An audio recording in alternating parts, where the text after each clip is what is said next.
Здраво, добро дојдовте уште едно видео, каде што ова видео ќе ги разгледаме вториот и третиот принцип на термодинамика. Така што ако веќе сте го гледале видеото на ентропија, ова би било еден вид на практичен пристап кон вториот и третиот принцип на термодинамика.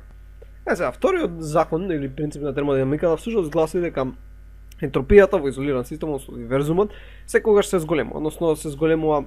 Тоа се случува поради преносот на топлина од тело кој има повисока температура кон тело кој има пониска температура, односно поради создавање хаос. Сега, ние ќе разгледаме по два практични принципи кои биле уште пред да ја имаме оваа теорија, односно оваа дефиниција, и тоа тие гласат на следниот начин. Значи, првата била донесена од Рудолф Клаусиус, кој ќе обележиме со С, кој рекол дека, значи, Клаусиус рекол дека топлината секогаш ќе се пренесува од потопло кон поладно тело. Тоа ќе обележиме на следниот начин. Значи имаме црвено кое е некое си потопло тело и секогаш ќе се пренесува топлината кон некое си поладно тело.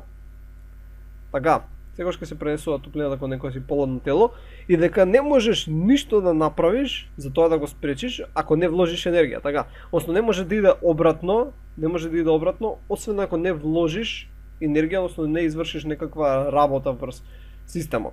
Така, ова го прават фрижидерите, од место кое што имат некоја температура, прават да се спушти температурата, така со тоа што оддаваат енергија.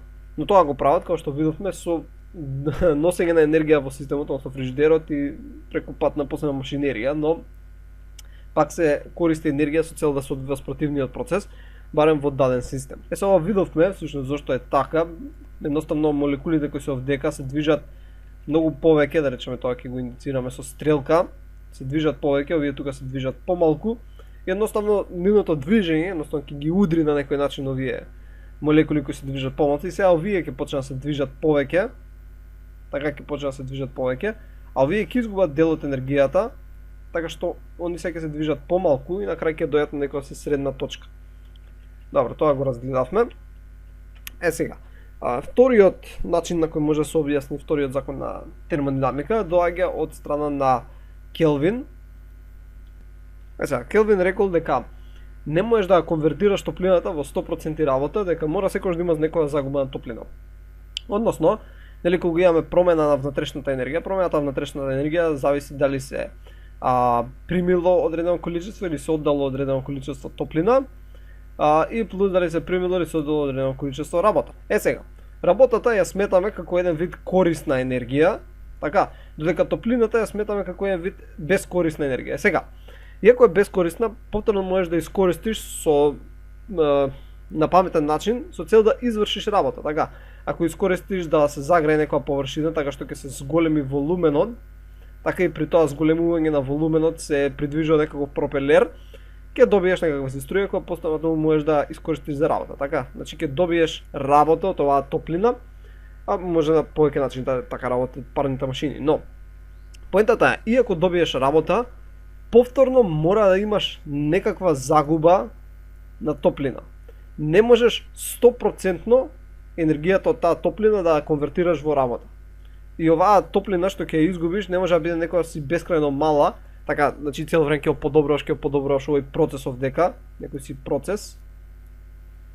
Цело време ќе го подобруваш тој процес со цел да се минимизира ова количество на загубена топлина. Да, можеш да го минимизираш количество на загубена топлина, не можеш да идеш онака до некоја си неверојатно мала вредност. Има конечна вредност која е најмалата која можеш да губиш. Сега ќе направиме еден вид мислечки експеримент, ќе направиме систем каде што ќе пробаме да докажеме дека овие две дефиниции, овие два закона кои ги ставиле Клаусиус и Келвин, се всушност еден вид истиот закон. Односно, првен ќе пробаме да го поништиме овој на Клаусиус и ќе видиме дека всушност ако го поништиме тој на Клаусиус, ќе се поништи и тој на Келвин. Исто и ако го поништиме тој на Келвин, ќе се поништи тој на Клаусиус. Односно ќе заклучиме дека се заедно поврзани. И сега ќе видиме како тоа ќе го направиме. Ќе земеме едно топло тело, да речеме ова дека е некој си топло тело, и ова дека е некој си поладно тело. Така, значи ова има некоја си повисока температура, ова има некаква си пониска температура. повторно имаат некоја си температура, да речеме ова дека е, сега лупам бројки, овие не се толку важни, дека ова е 100 келвини, а ова дека е 200 келвини. И сега ќе земеме, првично ќе речеме дека ќе го нарушиме тврдењето на Клаусиус, така што дека ќе ставиме некоја си машина, некој магичен фрижидер, ќе обрежеме како F, кој всушност ќе успее да земе количество топлина од поладното тело, Q1 ќе обележиме, и тоа да го пренесе на потоплото тело, кое е истото количество топлина, односно Q1. Така, колку земало од ладното, толку ќе пренесе од топлото. И да речеме дека постои некој си таков фрижидер.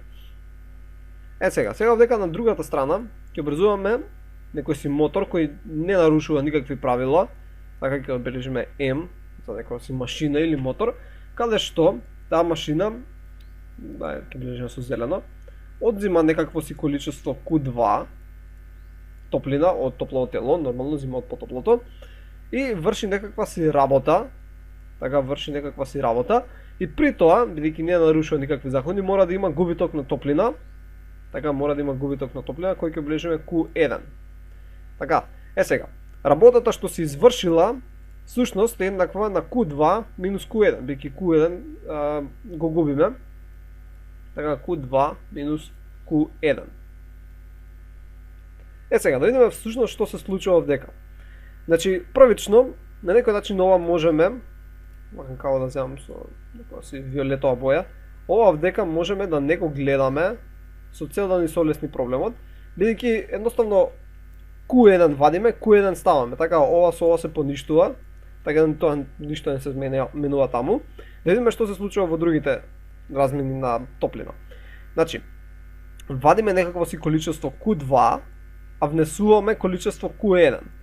А работата што ја вршиме е Q2 минус Q1.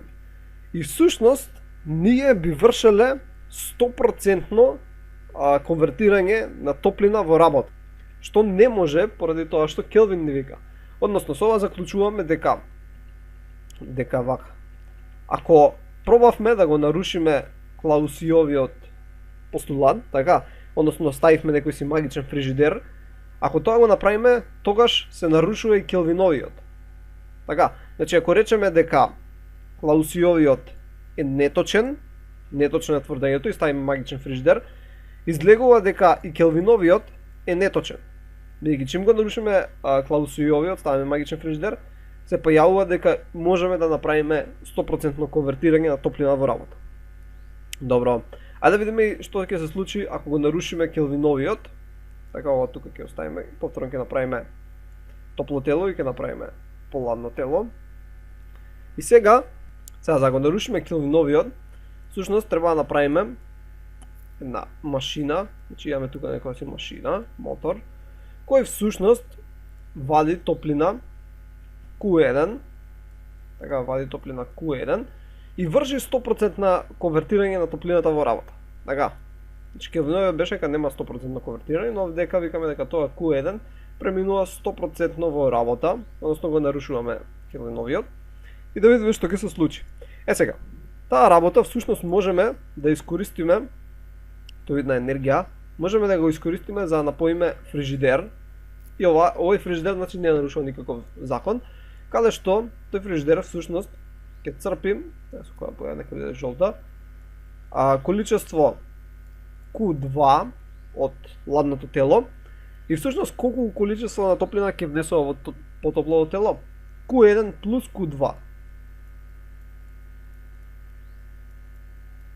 Значи Q2 и Q1. Сега, ако би можеле повторно ова да го заградиме овдека, со цел да ни биде полесно, но всушност не мора да го заградуваш, излегува дека од потоплото тело, ствари ако заградуваме, треба всушност ова да го заградиме, иако нема потреба. И само да видиме што се случува со преносот на топлина. Имаме некакво си количество Q1 кое го губиме од топлото тело, имаме си количество Q2 кое го губиме од ладното тело, и внатре во топлото тело внесуваме Q1 плюс Q2. Односно вкупно тоа што го пренесуваме во топлото тело е всушност Q2. И всушност успеавме да пренесеме топлина од ладно тело кон топло тело, што во овој случај ќе го наруши Клаусиовиот постулат. Значи, во овој случај ние го нарушивме Келвиновиот, така рековме дека ќе ставиме машина која ќе успее 100% да конвертира топлината во работа. И чим го нарушивме Келвиновиот, всушност го нарушивме и Клаусиовиот, односно успеавме да пренесеме топлина од ладно кон потопло тело. И всушност со ова,